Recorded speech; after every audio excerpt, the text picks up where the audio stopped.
Hi, my name is Laurie Riley. Welcome to my workshop, Play Pain-Free for a Lifetime. I've been helping harpists play pain-free since 1988. In this workshop, you'll learn the basics of pain-free techniques for your hands and healthy ways to sit with and hold your harp. You don't have to experience discomfort to play your harp. We'll be looking at ways to resolve problems like why your hands and wrists hurt, why your neck, back, and shoulders and hips hurt, and what to do about it. There are many assumptions about what the word ergonomics means, but many of those assumptions are not accurate. This is not about correct posture. This is not about correct technique. It's not about a lot of you must do this and you have to do that and you're required to do something else. It's information for you so that you can yourself know what you can do as an individual. The posture that we'll learn here is called neutral posture. It's probably not at all what you think it is. Your choice of technique for your hands should be based upon many factors that you'll learn in this workshop. There's no one and only correct way to do things that works for everyone. Individual consideration is a necessity. It's a myth that pain is the price we pay for making music. Many don't realize that discomfort leads to pain, and pain leads to injury, and injury can actually become permanent. If you don't learn how to prevent pain and injury, you can develop problems serious enough to keep you from being able to play at all. It has happened to some people, and it's very sad. So let's avoid that. Discomfort, pain, and even chronic injury related to playing an instrument are usually caused by one or more of the following: unnatural posture, tense playing technique, bad seating, and how you hold your harp.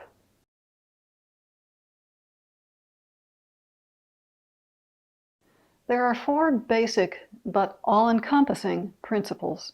First, how your individual physique should determine how you hold and play your instrument, and how to adjust your instrument to yourself, not yourself to your instrument. That's incredibly important. Most of us adjust our bodies to our instruments, but it usually doesn't work. If something's hurting, that's a clue.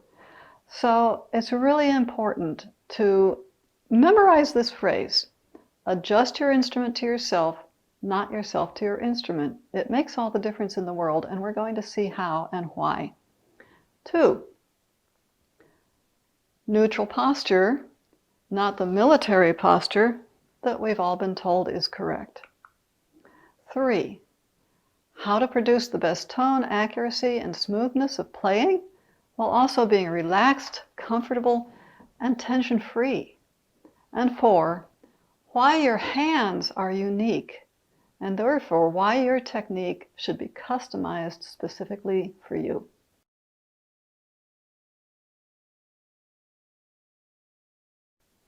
I mentioned neutral posture. Neutral posture is the foundation of pain-free playing. Without it, nothing else works very well. We could go through everything else in this workshop, and without the neutral posture as our foundation, none of those other things would help very much. So we're going to look very carefully at what neutral posture is and why it's important. And you need to know it's not the military-like posture, usually referred to as good posture, which is commonly taught to people in every walk of life and which has become habitual for many of us, I'm afraid. Neutral posture instead is natural, easy. It's a balanced way of standing, sitting, and moving in which no particular group of muscles in your body works harder than any of the others to hold you upright. It's the foundational position to which we should keep returning as we move with our music. Neutral posture, standing or sitting with your musical instrument, is an adjustment that we make, even if it compromises the usual way of holding the instrument. That may seem like an extreme thing to say, but if the correct way, what we think is the correct way, of holding your instrument injures your body? How correct can that be? Effective neutral positioning makes an instrument easier to play and can even improve tone and accuracy.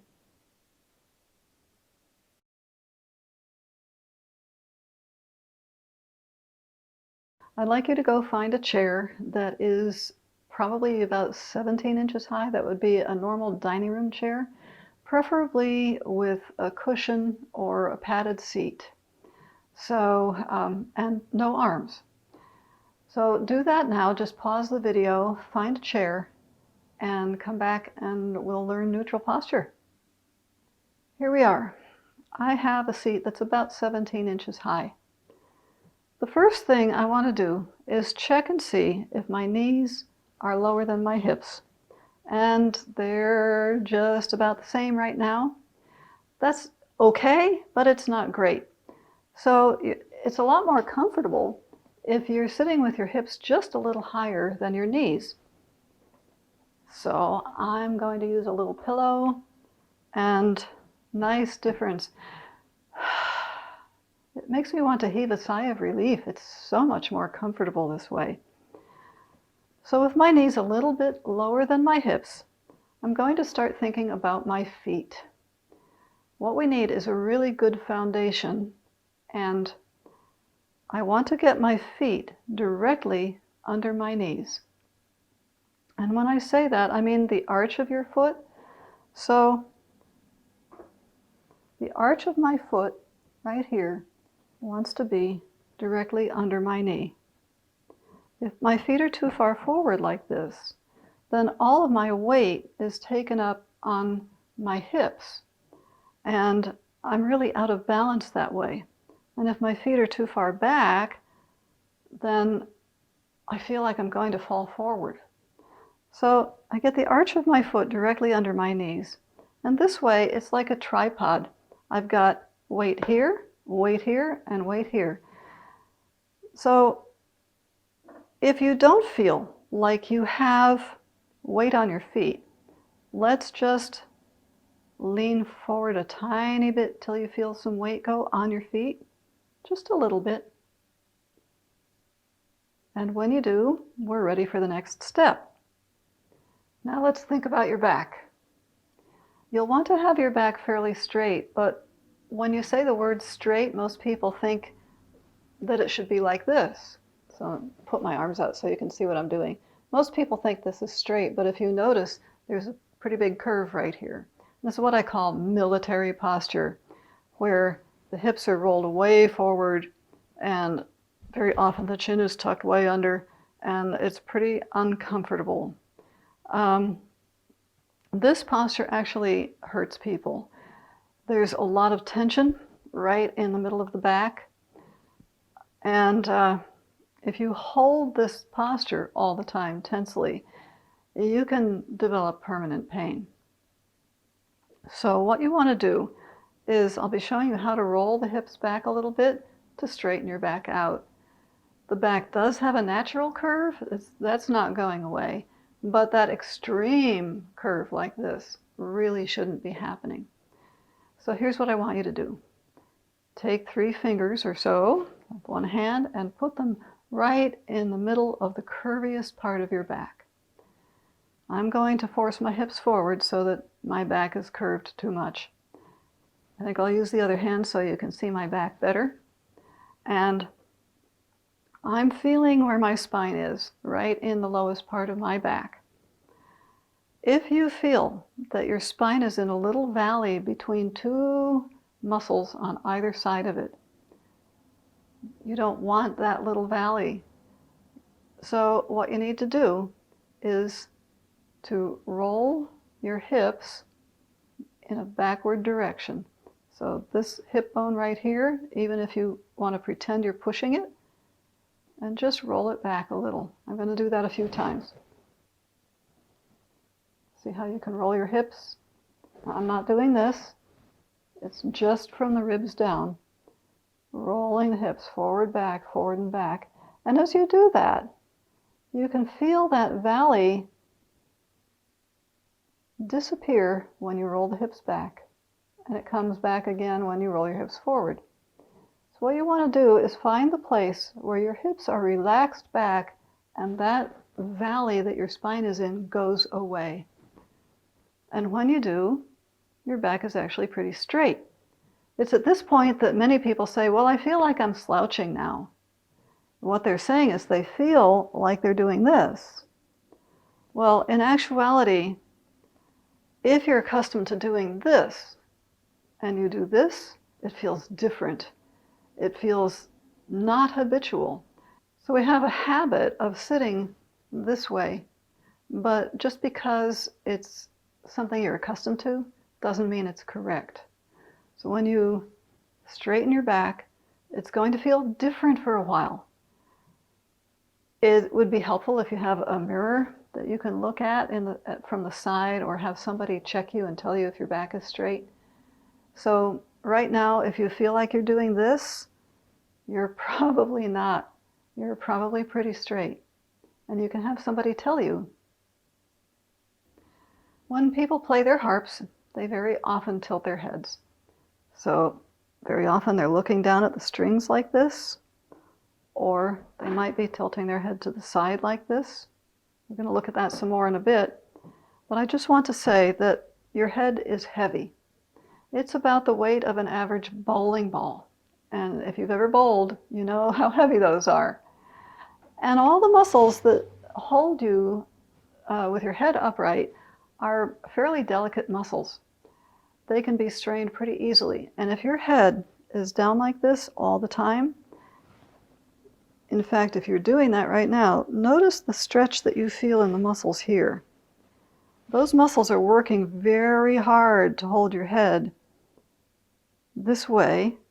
In other words, they're holding it from flopping even further forward. If, however, your head is upright and balanced, it's almost weightless. So you don't want to do this. You don't want to do this. Just balanced and weightless. Let's do an experiment. Let your head come forward. Bring it up. Bring it back, but not too far. Forward and back until you identify the weightless place. And there you are. So we've talked about the feet, the hips, the knees, the back, and the head. Now let's think about what's going on right here with your body between here and here. Many people are taught to shove the sternum forward, which makes you curve your back. So that's not necessary. Some people sit with their shoulders forward and their sternum caved in. And we don't really want that. And now I really am slouching. Anyway, if you think about where your sternum is, that's the bone that all your ribs are attached to in the front. Pretend there is a string attached to that, and it goes to a hook in the ceiling, and somebody on the other end is pulling that string. So if I were to slouch and somebody pulled that string, my sternum would come up very naturally like this. But it wouldn't go like this. It would be natural. Now, if everything else is balanced, all of the muscles of your body that hold you upright are doing an equal job. If I have my hips forced forward too much, then only these muscles are holding me up. These muscles aren't doing anything, they're just getting weak. When I roll my hips back, suddenly these muscles engage, and they'll get stronger and toned. At first you might think, well, I can't breathe as well, but that's simply because your abs are engaged now, and that's a good thing. Every time I get into neutral posture, I just want to heave a sigh of relief. It's so comfortable. If you look at a harpist from the back, very often what you're going to see is this, or perhaps this, and sometimes this. So what's happening is we very often lean to the left putting all the weight on the left hip. Tilt the head this way, meaning there's a lot of weight off balance here and these muscles are straining. And then sometimes we twist, so that hurts this muscle and it hurts these muscles here. Sometimes it forces the elbow up, so then you're hurting this muscle here. And it might force this elbow in so you have less dexterity with your left hand. And this doesn't really work very well. So what we want to do is maintain your neutral posture. In other words, posture where your back is straight. It's not just straight down here, but it's also straight side to side. And I need to adjust my HARP to this instead of adjusting myself to my HARP. And the size and shape of your HARP is going to make a difference in exactly how we do that.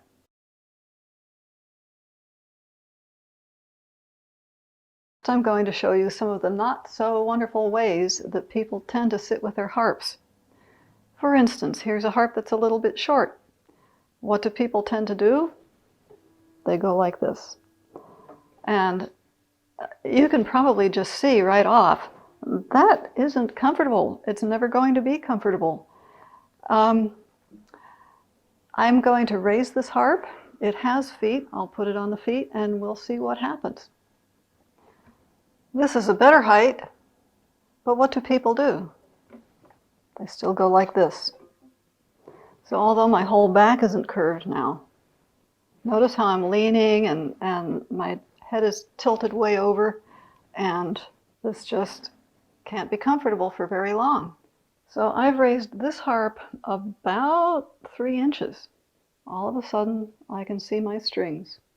Before, I would have had to do this to see them. Now, I can just look down with my eyes instead of my whole head. And I can place my hands in a comfortable place on the strings. And what if you have a very tall HARP? When people have a tall HARP, they tend to lean it back, and it's heavy.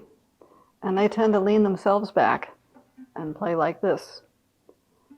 So you could probably see that my back's going to hurt quite a bit if I do that, and so is my shoulder because there's a lot of weight on it. So rather than the 17 to 19 inches that I was at, which is usually just fine if the HARP's exceptionally tall, I need to sit taller.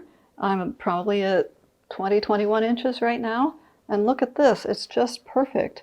If I lean my HARP back on my right thigh, there's no weight on my shoulder. I can move around as much as I want. And my hands are at a great height. They're not so high anymore. They're below the level of my heart, so I have more dexterity that way. I can see the strings easily. Everything's just so much more comfortable. It's okay to sit higher when you have to accommodate a tall HARP. Here I am in neutral posture. This HARP is a pretty nice height, and I'm sitting at about 19 inches because that's what works for me. If this HARP were significantly taller, I would sit higher. There's no problem with sitting higher. You certainly don't want to sit lower, so if your HARP is short, don't sit down on something short to accommodate it. You need to have the HARP adjust to you. So remember before I said you need to adjust your instrument to yourself, not yourself to your instrument. In other words, don't lose your neutral posture. Let's use this HARP, which is a great height, and look at what we need to do with it. Many of us have been told to have the HARP perpendicular to the body and to lean it on your shoulder. Luckily, this HARP has a great balance point. It feels almost weightless. If it leans on my shoulder, it's okay. If it were a lot heavier, I would not want it leaning on my shoulder. But the trouble is, when it's perpendicular to my body, I can't see the strings. And I certainly don't want to do this to see them. So there's a very easy way to deal with that. You simply turn the HARP. So I'm sitting at an angle to the HARP right now.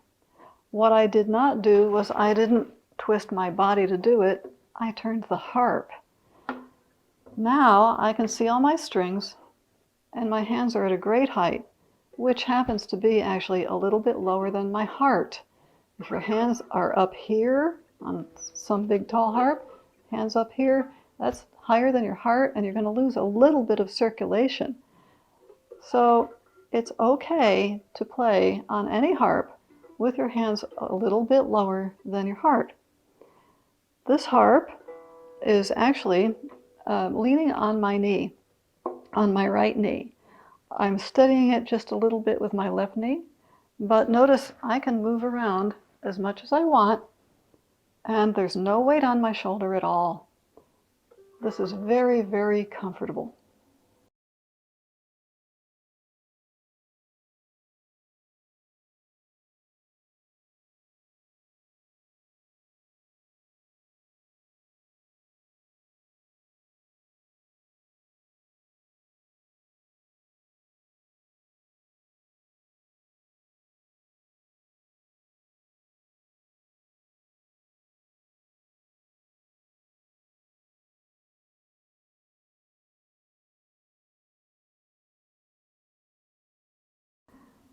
Now, if you have a small harp, they're very often called lap harps, but there are literally very few harps that will really work in your lap.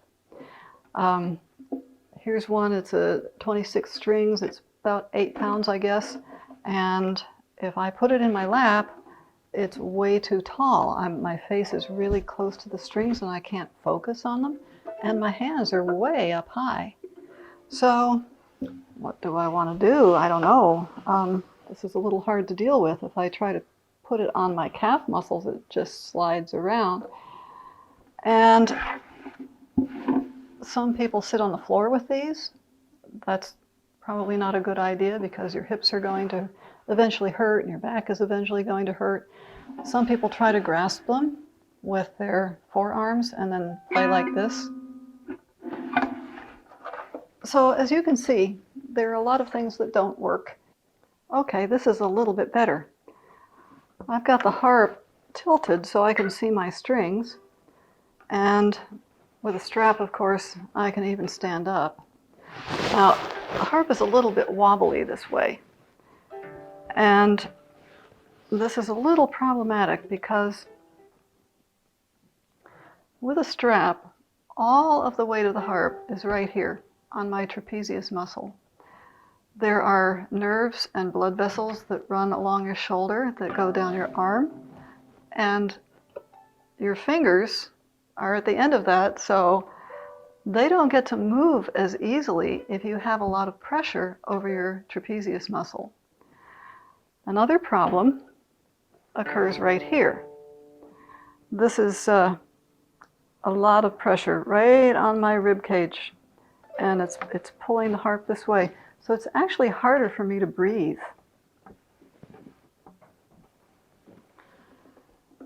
So instead of a strap, what are my options?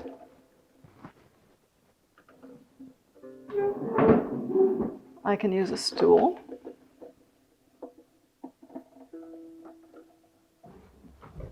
Unfortunately, the stool is a little bit too low.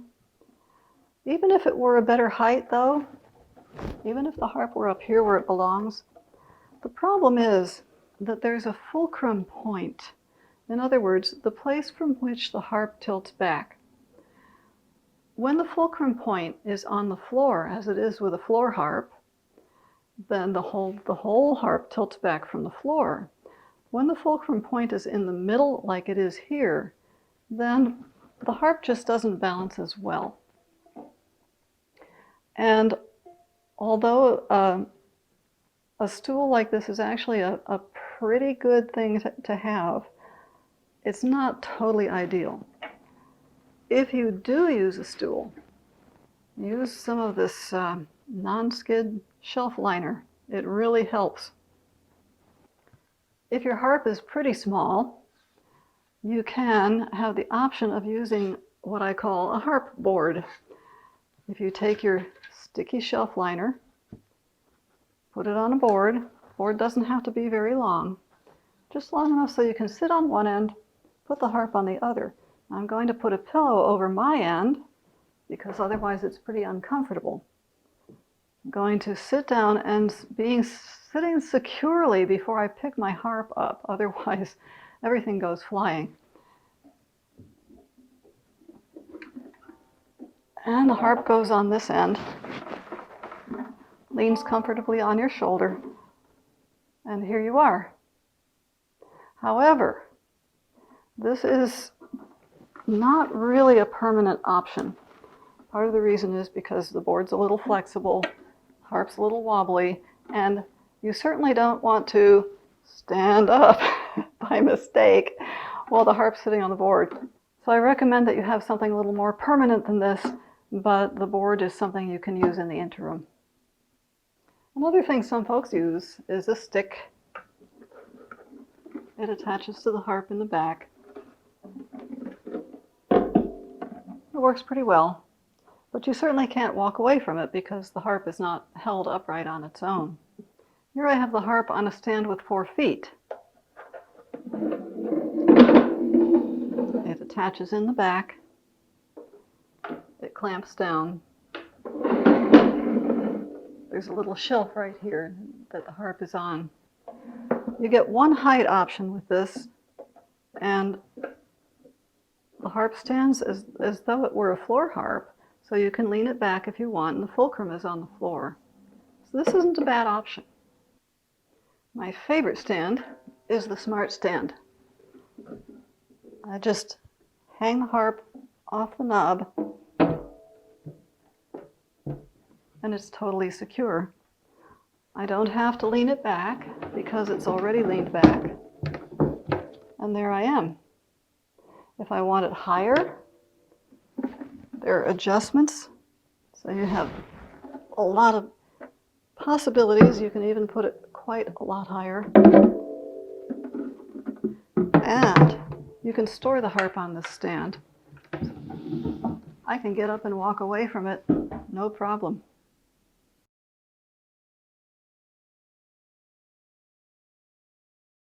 Let's think about music stands. So if you were my audience, you can't see me very well, can you? And yet, many of us put our music stands right between ourselves and the audience.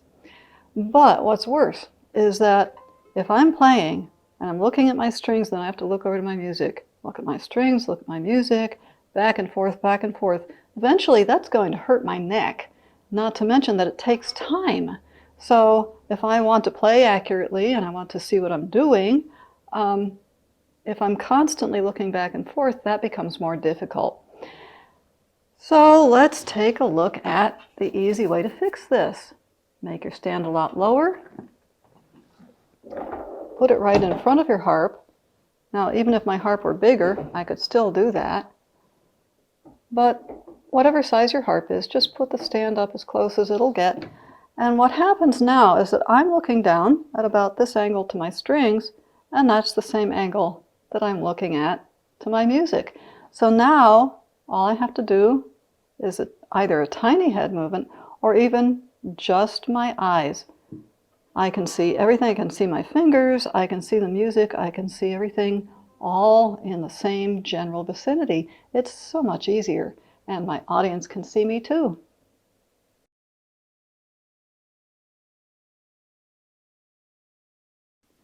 Many of us don't realize that how you lift and carry your harp is just as important as what you do when you're playing it. So if your harp is medium size or larger, what you want to do is put one hand inside a sound hole and grasp it from there. Put the other hand on the pillar, and from your knees, rather than leaning over with your back, stand from your knees and lift. Then you can put some of the weight on your hip bone and walk around with it like this. Feels pretty comfortable. You couldn't carry it a long distance this way, but it works when you're not having it in your case. When your harp is in a case, again, you don't want to bend over to pick it up. Bend from the knee. Grab the handles. Pull it up by straightening your knees. Then take your strap and put it over your shoulder. If you have a smart stand for your small harp and you need to carry them both at the same time, that's easy too. So your smart stand folds flat and it goes in its case. Here's one in a case. All you do, pick it up, put it over your shoulder, bend from the knees, pick up your small harp, like so. Again, straighten up without bending your back. Put this over your shoulder, and there you are both at the same time.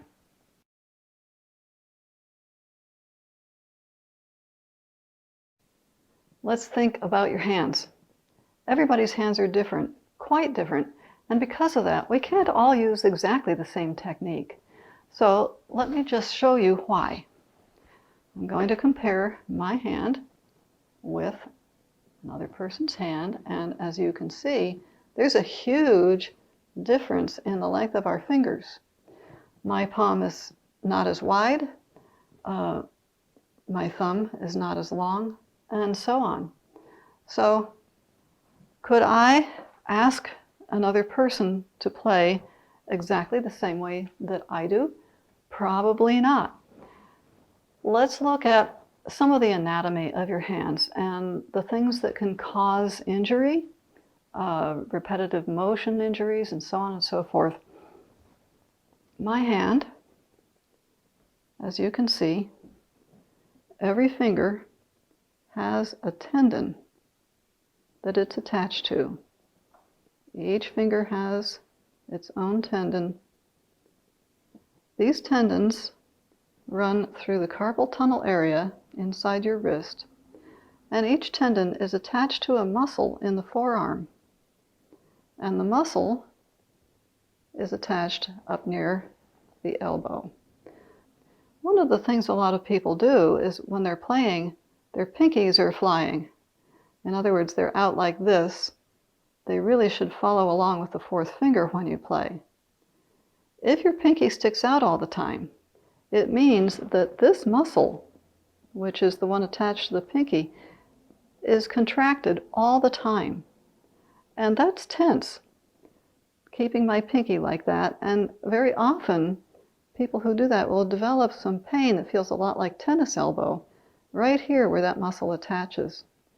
On the other side of my hand, there is another set of tendons, each attached to a finger, runs through the carpal tunnel area, and as you can see, these tendons emerge here.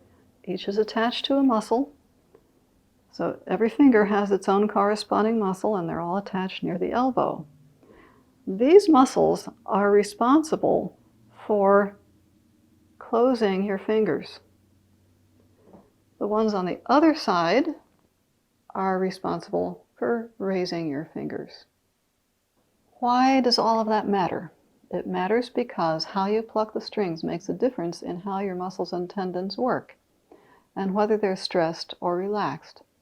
So, if you're plucking like this, then notice how there's tension because my wrist is bent too far. And in fact, if you go to your harp and you do this, notice how it feels. Also, if you place your fingers and then raise your knuckles when you pluck, like that, you'll feel there's tension. I can feel tension on both sides of my forearm when I do that, as well as the back of my hand. And you can see how those tendons stick out when I do that. So when you're plucking, you want to have your fingers close directly into the palm of your hand.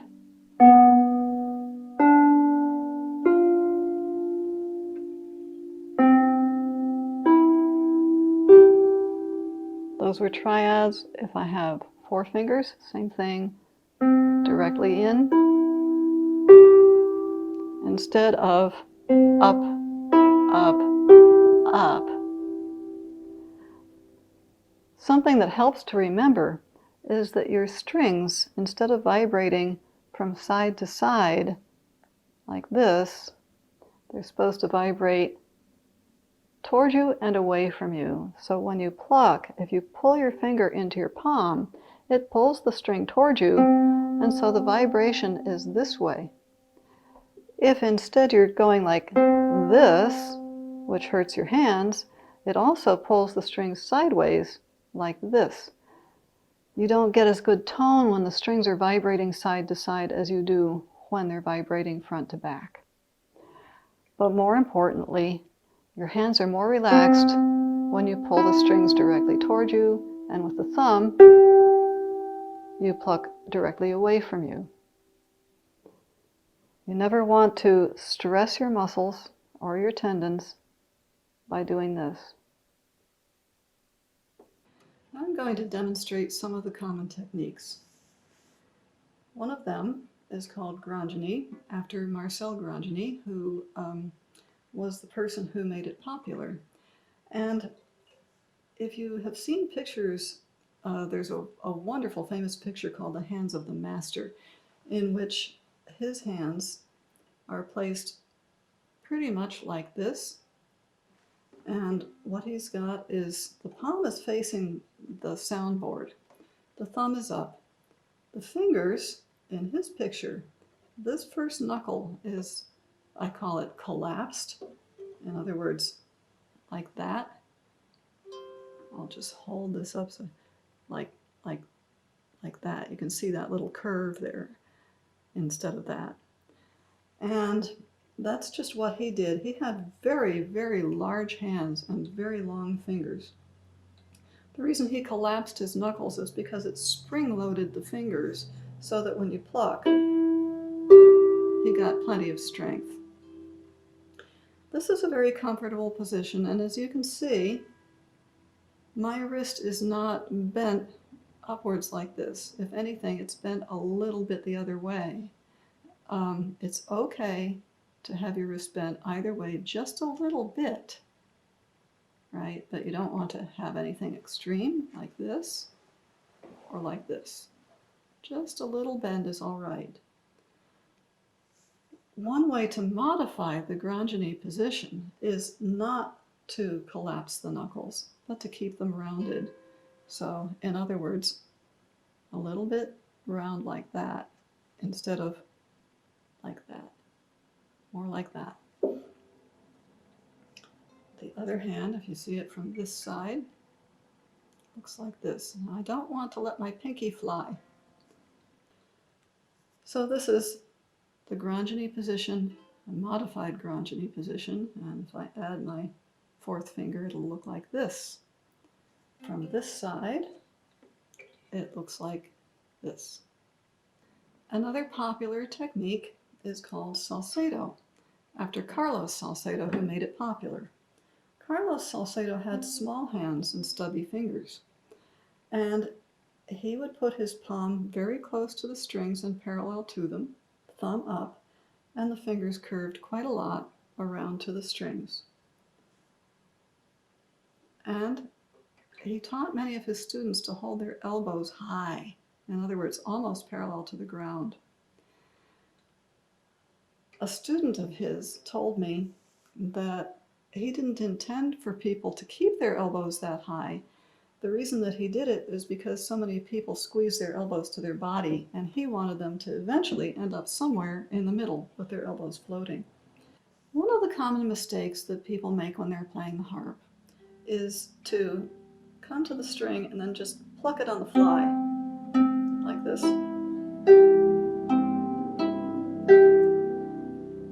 And you don't get a very good tone that way. But what's more is that it's impossible to be always accurate that way, because you have to look so carefully at what you're doing all the time to make sure that you are getting to the right string. If, however, you place in advance, then you don't even have to look at it after you're placed. And you want to squeeze the string a little bit before you pluck. So place, squeeze, pluck. When you pluck with a thumb, if you closed your thumb way, way up here over this first joint, that's very hard to do. So you want to close your thumb in a natural place right in the middle between the joint and the knuckle. Don't squeeze it closed, just let gravity pull it closed. If you're playing with your thumb up all the time without closing it, then you're going to be tense. So let your thumb close naturally, let your fingers close naturally. Don't want to grab into a tight fist because that's tense. Just a natural closing of your hand. If you get a chronic pain that won't go away, you have to stop doing what caused it. And after you've stopped doing what caused it, never start doing that again. So in other words, if, let's say, you were using your thumb like this and you hurt yourself, the pain that I would feel would be right in here from doing that, for instance. I would never use my thumb like this again. So I might rest it for 3 months or so till the pain goes away. But then after that, I would use my thumb differently. And while we're talking about thumbs, many people close their thumbs from here. In other words, from this joint. That's very stressful. Your thumb is attached here, right down here, almost to your wrist. There's a big bump right there, this big muscle. That's where your thumb is actually attached to your hand. And when you close your thumb, that's where it should move from. Like so. If you move it only from here, that's pretty tough. And if you move it just from there, that's almost impossible. If you hook your thumb, you're going to feel some stress right here. That obviously doesn't work.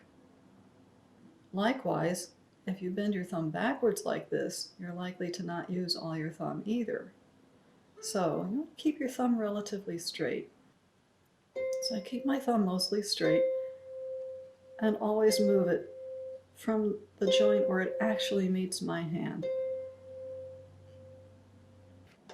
Next, be sure you never splay your fingers. So in other words, splaying is stretching them sideways like this. This is very tense. And you'll notice that the tendons on the back of your hand will stand out if you do that. It's because they're tense. Never splay your fingers to reach your chords. So even if your fingers are curled, if your hands look like this when you're playing a chord, that's not very relaxed. What you want to do is fan your fingers. So you know how a fan opens? Like this. Like this. If I want to reach a chord, I fan my fingers. I don't splay them.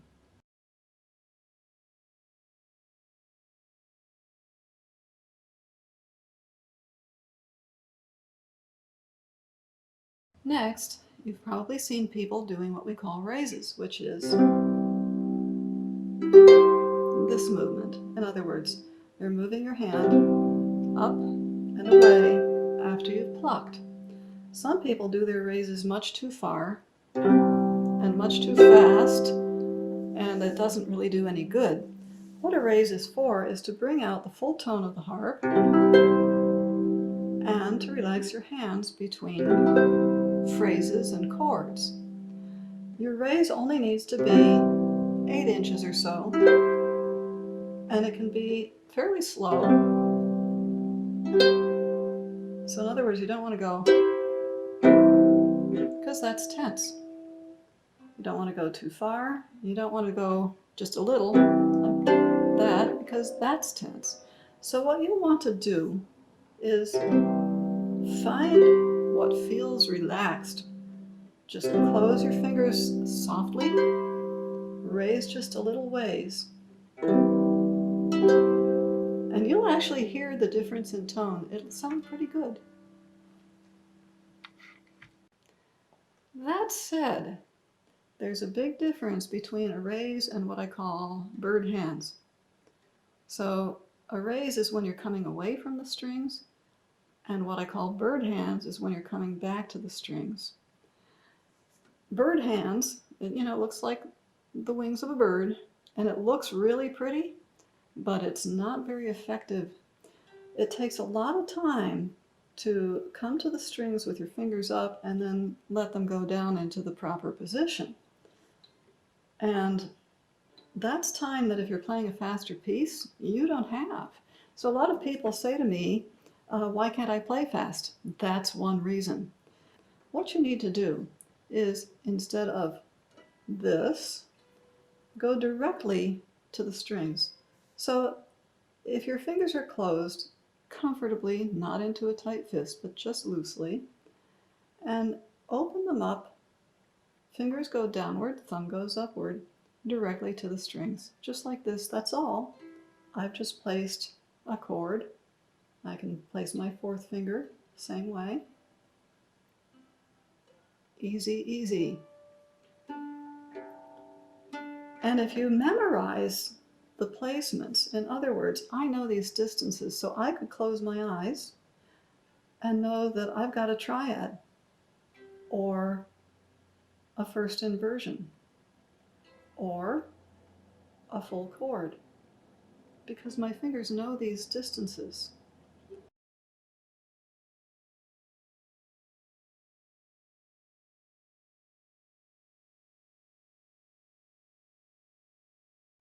Let's talk about glasses. A lot of us wear them. I even wear bifocals. And if I have my bifocals on, I can see these strings just fine. But through the lower part of my bifocals, I can't see these strings. Now, if I want to keep myself in neutral posture, in other words, with my head as upright as possible, and look through the bottom part of my bifocals, that's not a problem here. But to see this, I'd have to look through the upper part of my bifocals, which means looking way down to do it, and I would end up playing like a bobblehead. So what I do instead is I have glasses that are specifically just for playing the harp. I like these very narrow ones. And instead of wearing them right up by my eyes where you would expect them to be worn, I wear them down my nose a little bit, and I look a little bit prim and proper this way, but that's okay. This way I don't have to look down. If my glasses were up here, I'd be looking like this. This way I can just look through the lens. And I want to point out actually that many people will put their glasses on and then they're looking down below their lens. And so the glasses aren't doing you any good. Be careful about that. Anyway, these glasses are such that I can see all my strings pretty well without tilting my head too far down, and it's very comfortable.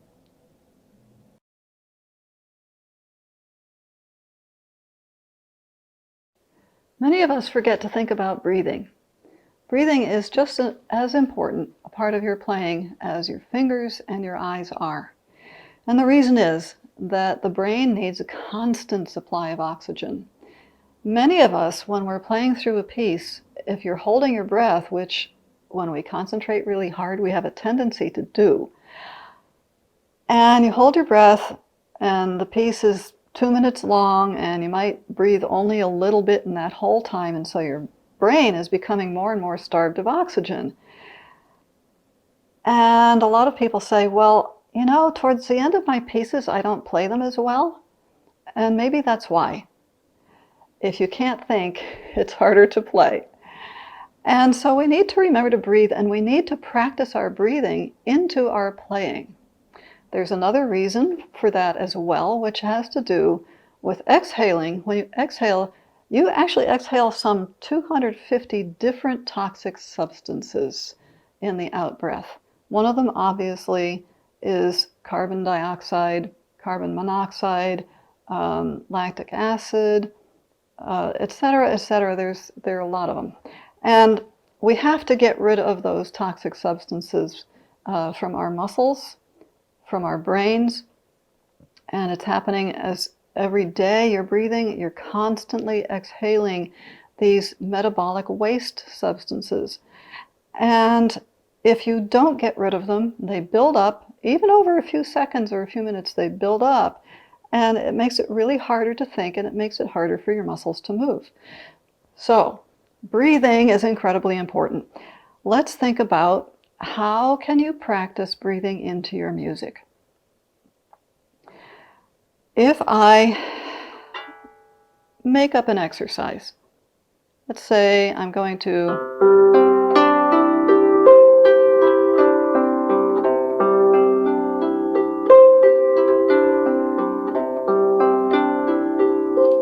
up and down, up and down. I can do that as fast or as slow as I need to. And if I'm breathing in when I come up and breathing out when I go down, I'm going to exaggerate my breathing right now so that you can see what I'm doing.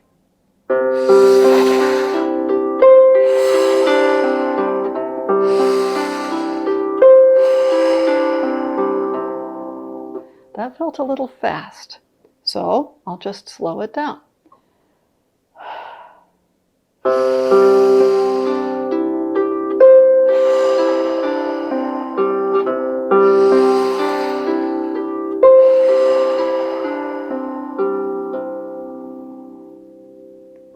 don't have to exaggerate your breathing the way I just did. I just wanted you to be able to see it in the video.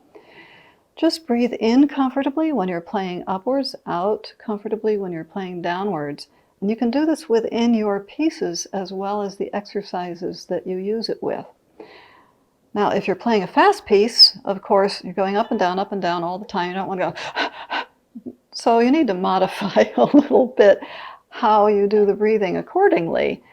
But please keep in mind that if you practice consciously breathing the same way in every piece, in other words, if I have a piece of music that requires me to breathe in on a certain passage for 3 seconds and out for 5 seconds on the next passage and in for 2 seconds and then out for 2 seconds, each piece needs to have the breathing practiced into it so that you don't forget when you're playing.